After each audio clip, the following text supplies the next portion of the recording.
Hello, welcome to the Coaching Couch. I am Yvonne Lorraine, and I am here today with my co-host, Miss Sharon Taylor from the Business Vision Development Center. Hello, Sharon. Hello, and thank you for that warm greeting. Yes, I'm Sharon Taylor, founder and CEO of the Business Vision and Development Center, and I'm also your business strategist. But today, I'm sitting on the coaching couch with my favorite coach, Yvonne Lorraine, who helps me keep it together. So, what are we going to talk about today? What are we talking about, Yvonne? Yes, well, Sharon, today we are going to talk about being able to communicate as our authentic selves. Yeah, so I like know that, Yvonne. I like that. Let me just jump in. I like that because we've talked about authenticity so many times, and it's so important. So I can't wait to hear what you have to say about it. Yes, and Sharon, one thing for sure that we want to talk about today and why it's so important, because especially with the holidays coming up, people are going to be around more people within the next couple of months, whether it's at a holiday dinner, family gathering, whatever the case may be. However, we want to talk about just being able to communicate and being your true self for real, regardless of which audience you're with, where you find yourself with the people, and especially in relationships. And why is that? Because a lot of times, especially in relationships, Sharon, we find that people want to put on this front of who we want to be versus who we really are. And that's how we communicate with each other. Does that Yes. make sense, Sharon? Oh, it made plenty sense because I'm going to just break it down in layman's terms. I meet a guy, he meets me. We communicating, if we're communicating not in our authentic selves, then I'm talking to somebody I don't know, and he talking to somebody he don't know. And 6 months down the line, we like, well, who are you? Exactly. Because none of this looks familiar from when we first met. Exactly, Sharon. And I know I started off talking about the holidays and being around other people, but we do want to focus in on the relationships a bit. However, it means you need to be able to be in a space where you can communicate who you are, regardless of who you with, regardless of who you're talking to. Just be you. And if people don't like who the real you are, especially in relationships, let them move on. You don't need them in your life. It was nice to see you later. How long can a person be fake?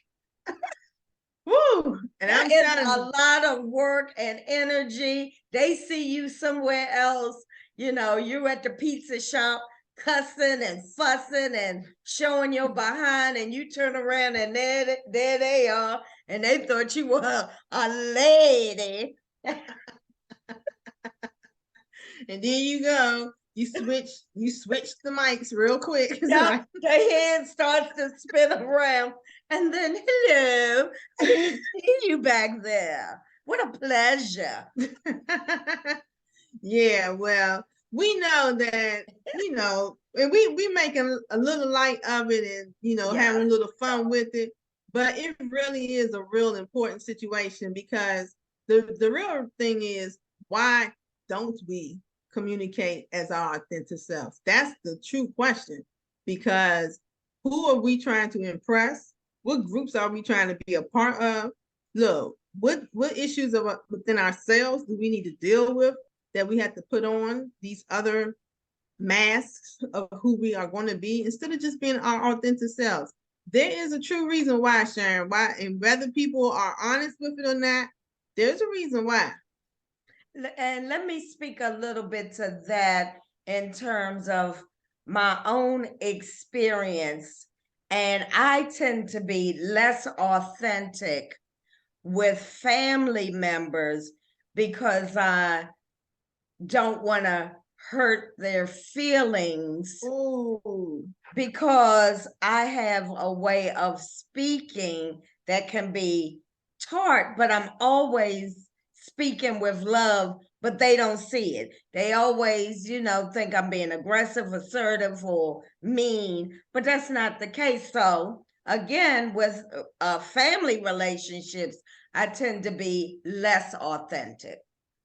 so Sharon, I'm glad you said that. So what do you do? Let's tell the people how do you respond or communicate?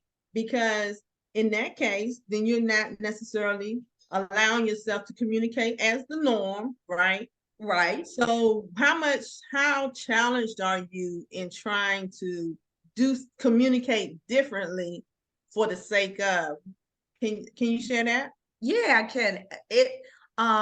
And just for example, I moved with my mother, and I'm Mm-hmm. used to communicating the way that I do. Mm-hmm. And she still views us as mother-child, which we are. Mm-hmm. Mm-hmm. But I'm very sharp sometimes when she tries to give me advice about things that I already know how to do. I'm quick to say, I know, I got it. Stop hovering or whatever. And Mm-hmm. so finally I apologized to her, which let me look at my authentic self and Mm-hmm. said, I want to be kinder. I'm working on it. This is who I am authentically, but I know Mm-hmm. it hurts your feelings. And as my mother, I want to be kinder. So that way she got what she wanted, but I Mm-hmm. also let her know that who I really am is trying to mature and be a little more gentler. So Yeah. it was hard though at first, Yvonne. Mm-hmm. Yeah. So, but that, I like to talk about that communicating to love. So you are willing to do the work to communicate your authentic self in love that your mom can be able to receive it. Yes. That's amazing. So I'm Well, it glad. only Thank took you. what 60 years or so. Never Better give late than up. It's never. never too late. No, never too late. But that is a great example. And I thank you for sharing that, Sharon, because like you said, I don't think you changed who you are as a person, but it's just a matter of maybe, I don't know, maybe you talk to your mom, the tone might have been different, or Yes, yes. something that you tweak to help somebody to hear you. Because the other thing about it is when we're not communicating in love for people to even, if they is depending on how we're talking to them, they're not even listening, they're not hearing us anyway, you know And that and happens in reverse too.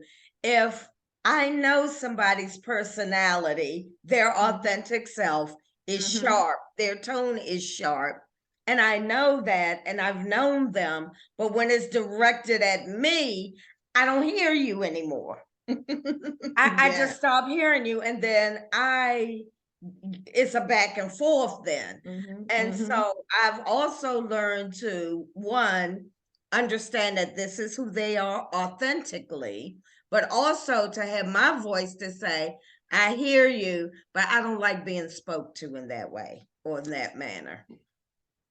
You go, Sharon. Look, and that's what it's all about today. We're talking about communicating. We're talking about being our authentic selves. And what I would like to add to that, Sharon, so when we talk about our relationships as well, how important it is to be authentic, allow each other to be authentic Yes. so that we both can feel safe sharing those things about ourselves in the space of communication. So I have one example I just would like to share because I was having a conversation and I was told that um, to hear loud talking would make my friend just shut down and not be able to really hear. And I just thought it was like a little game. At first, I didn't take it really serious, right? Until one day I realized that loud talking, and a lot of that has come from childhood traumas that they dealt with. But regardless, today, to understand that, oh, if I talk to you like this, like that, they hear me. And it was a real thing. But if I would not have allowed the space to feel safe to share, I may not have ever heard that. So I'm just saying that to share, we don't change who we are. We can't change other people. We might not necessarily change everything about us, but we do have to give each other enough space to be who we are, hear who we are, and let's come somewhere in the middle so that we can communicate and hear each other so that we can respond to each other with love, for real. That was perfect. That was perfect. You hit the nail right on the head. All right. Anything else you'd like to share today? No, I mean, I just really want people to enjoy being who they are, regardless of who they're talking to and regardless of their situation, Sharon. So if anybody needs to spend some time working on that, I invite you to contact me through the BBDC and Yvonne Lorraine. I am Yvonne Lorraine at gmail.com. That's me. With innovative visions. And Sharon, tell them how else they can contact us, please. Yes, and again, info at the bvdcenter.org for emails. Also on YouTube, like, share, subscribe. And I also want to say, well, it's the day before Thanksgiving, and I hope all our viewers have a wonderful Thanksgiving and communicate in love. Yes. Happy Thanksgiving, y'all. Bye. Bye-bye.